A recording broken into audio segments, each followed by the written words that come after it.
ये मामला सिर्फ उत्तर प्रदेश का अब नहीं रह जाता है विक्रम सिंह साहब। ये मामला अब सिर्फ उत्तर प्रदेश का इसलिए नहीं है क्योंकि हैंडलर पाकिस्तान में बैठा हुआ है। आप यहां पर आतंकियों के परिवार वालों को पकड़ रहे हैं, आप उनसे पूछताछ करेंगे, इन्वेस्टिगेशन आगे बढ़ेगा, तारों को जोड़ेंगे, हैंडलर तक कैसे पहुंचेंगे? सवाल नंबर 1। सवाल नंबर 2, अगर अलकायदा तक लिंक्स हैं तो उन लिंक्स तक पहुंचना, उनको पकड़ना, और अगर ऐसे स्लीपर सेल्स वो और जगहों पर चला रहे हैं, क्योंकि इन आतंकियों के भी जानने वाले कुछ कानपुर में बैठे हैं, वो ऐसे तमाम स्लीपर सेल्स तक पहुंच पाना एक बहुत बड़ा चैलेंज होगा। सिंह साहब। अंजना जी, इसमें 3 भागों में आपके प्रश्न का उत्तर देना चाहूंगा। एक जो उत्तर प्रदेश से सीमित है, दूसरा जो भारत में है, इसमें कोई कठिनाई नहीं है। उत्तर प्रदेश का जो काम है, चाहे कानपुर का हो चाहे कहीं का भी हो, वो हम करने में सक्षम है, और एनआईए के माध्यम से जो चीज भारत में हो सकती है वो भी बड़ी आसानी से उसका हम संपादन और रोड मैप के जरिए उसको हम पूरा कर सकते हैं। कठिनाई कहाँ आती है? जब आप पाकिस्तान और अफगानिस्तान में रेड कॉर्नर नोटिस या जो मुमकिन धमाका हुआ, उसमें आपने देखा आपको 1% कामयाबी नहीं मिली। इसके बाद आपने ये देखा कि जो कश्मीर के घटना में आपने पाकिस्तान से तथाकथित एक सहयोग की बात की, तो उनकी इन्वेस्टिगेटिंग एजेंसीज ने हमारे ही एनएसए को संबंध भेज दिया कि आइए हमारे सामने बयान दीजिए। उनका नॉन कोऑपरेशन एक ऐसा रिकॉर्ड तोड़ वाला उन्होंने क्रम किए हैं कि वो सहयोग के तौर पे असहयोग की पराकाष्ठा पर हैं। तो उनसे तो सहयोग की आप बात न करें, उनसे सहयोग नहीं, उनका फिर प्रत्युत्तर दिया जाता है कि जो कि नॉन गांधीयन होता, जो कि पहले भी हम लोगों ने पहले उत्तर दिया था, उसके बारे में विचार करना होगा। तो 2 खंड हुए, एक उत्तर प्रदेश, एक भारत, और एक अंतर्राष्ट्रीय स्तर पे। अंतर्राष्ट्रीय स्तर पे जो हमने देखा है कुलभूषण यादव के केस में लेने और अंतर्राष्ट्रीय इंटरनेशनल कोर्ट ऑफ जस्टिस में हमें कामयाबी थोड़ी बहुत मिली, लेकिन ऐसे प्रकरण में जहां अलकायदा है तो बहुत संगठित राष्ट्र ऐसे हैं जो कि इस दिशा में कार्रवाई नहीं होने देंगे, उनके निहित स्वार्थ हैं। इस दिशा में यहां पर आकर के फिर आपको जब रेड कॉर्नर नोटिस फेल हो जाती है, international court of justice fail हो जाता है। पाकिस्तान तो एक फेल स्टेट है ही है और टेररिस्ट की जर्नी है, जिसने उसामा बिन लादेन को छुपाया और उसको अलकायदा को प्राणवायु और ऑक्सीजन देने में पाकिस्तान का एक बहुत मेजर रोल रहा है। तालिबान से उसके क्या संबंध है सारी दुनिया को मालूम है। इन परिदृश्य में अंजना जी, भारत को अपनी एक रोड मैप और एक एक्शन प्लान तैयार करना होगा कि इन परिस्थितियों में जब ये अंतर्राष्ट्रीय तार जुड़े हैं, किसी शक्तिशाली राष्ट्र को और इंटरनेशनल पावर को ये डराने धमकाने बंदर गुड़की देने का समय समाप्त हो गया। अंतर्राष्ट्रीय स्तर पे एक नीति तैयार होनी है, टॉलरेंस टू टेरर, और उसमें चाहे पाकिस्तान हो चाहे कोई भी हो, उसके विरुद्ध कार्रवाई करना पड़ेगा। अंजना जी। ठीक है, जल्दी से त्रिपाठी जी, ये सब करने की जिम्मेदारी अब आपकी सरकार की होगी, पहुंचना इन लोगों तक होगा और अंत तक एक इन्वेस्टिगेशन ऐसा हो जो कंक्लूसिव हो और आगे के लिए आप उसको फॉरवर्ड प्लानिंग के साथ कर पाए कि भैया आगे ऐसा नहीं हो।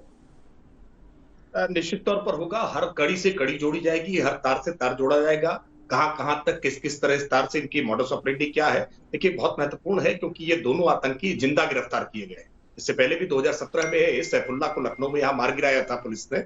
अगर ये भी एनकाउंटर होता, इसमें मार गिराया जाता, तो मुझे लगता है शायद और कड़ियों को ढूंढने में शायद मशक्कत करनी पड़ती, एटीएस को कठिनाई होती। लेकिन आज ये दोनों जिंदा पकड़े गए हैं, बहुत सारे तार कड़ियां इनकी जोड़ी जाएंगी और जो भी इनके देश के बाहर बैठे हुए आका हैं, उन आकाओं को भी सबक सिखाने का समय है निश्चित तौर पर। और हमें पूरा विश्वास है केंद्र की नरेंद्र मोदी सरकार पर कि जिस तरह से वैश्विक स्तर पर भारत को आगे लेकर के बढ़े हैं, पाकिस्तान को अलग थलग करने में हम काफी हद तक आगे बढ़े हैं। आगे आने वाले समय में और परिस्थितियां अनुकूल होंगी, जो इनके विदेशी आका हैं उन विदेशी आकाओं पर भी कठोरता से जरूर कार्रवाई होते हुए दिखेगी। ठीक है, राजीव राय जी, पूरा वो रोड मैप दिखा रहे हैं, आपको भरोसा हो रहा है? अंजना जी, इस समय प्रदेश में और देश में वो सरकार है जिसके रहते दुनिया की पहली इकलौती घटना हुई कारगिल का, जिसमें महीनों से पाकिस्तानी बैठे हुए थे, देश की सरकार को भनक नहीं था।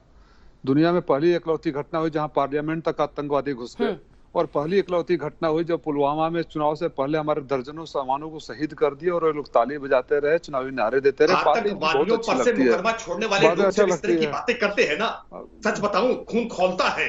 खून खौलता है ऐसे लोगों राकेश पर जो त्रिपाठी, आतंकवादियों को छोड़ने का समर्थन करने वाले लोग आप हैं। जैसा अरे ऐतिहासिक गद्दारों को सरकार में आतंकवादियों को देखता हूं, छोड़ने का खून खौलता समर्थन है। किया था ना, जब देखता हूं कि हाईकोर्ट का जस्टिस आर के अग्रवाल का ऑर्डर पर किस प्रॉब्लम किया, शर्म करो, जस्टिस शर्म आर के करो। अग्रवाल का ऑर्डर पर किस प्रॉब्लम किया, मुझे- इलाहाबाद हाईकोर्ट के जज का ऑर्डर पर किस प्रॉब्लम किया, 19 आतंकवादियों को छोड़ने की सिफारिश की थी। जज साहब ने कहा कि क्या पद्मभूषण दे देंगे क्या, ठीक है, उनको पूरा आतंकवादियों करने को दीजिए। छोड़ने वाले आज बैठकर के चिंता व्यक्त कर रहे हैं। शर्म नहीं आती है, कहां से लाते हैं इतना नैतिक बल, कहां से इतना नैतिक बल आते हैं आप? अभी आतंकवादी अगर मार गिरे होते ना, आंसू पोंछने पहुंच जाते हैं, ये आंसू पोंछने पहुंच जाते हैं। अगर आतंकवादी मार गिराया गया होता ऐतिहासिक गद्दार हो आप, ऐतिहासिक गद्दार हो जिन्होंने अंग्रेजों के मरने जो अभी आज का नया दिन है, सरकार बना रहे थे, जो ध्रुव सक्सेना को मत बनेगा, पाकिस्तानी आतंकवादी इनके मुख्यमंत्री के साथ मत बना, ध्रुव सक्सेना को कौन था, ध्रुव सक्सेना को कौन था, हिम्मत नहीं है सुनने की, हिम्मत नहीं है सुनने की। पुलवामा की घटना पर वोट मांगने वालों देश धिक्कार रहा है। ध्रुव सक्सेना आतंकवादी था, तुम्हारे मुख्यमंत्री के साथ था, आजादी से पहले और आजादी की बात, आजादी से पहले और आज तक देश के सबसे बड़े गद्दार आप लोग हो, देश के सबसे बड़े गद्दार हो, देश के सबसे बड़े गद्दार हो। 3 पीढ़ियां माफी कभी नहीं आएगा, 3 पीढ़ियां माफी मांगेगा। कार्रवाई की मुकदमा लिखा इन्होंने, बेशर्म सरकार के बेशर्म मंत्रियों, बेशर्म प्रवक्ता, पुलवामा के नाम लेते ही भड़क गए, पुलवामा के नाम लेते मिर्ची लग गई, पुलवामा के नाम लेते मिर्ची लग गई। क्यों मरवाया था पुलवामा के शहीदों को सरकार बनाने के लिए?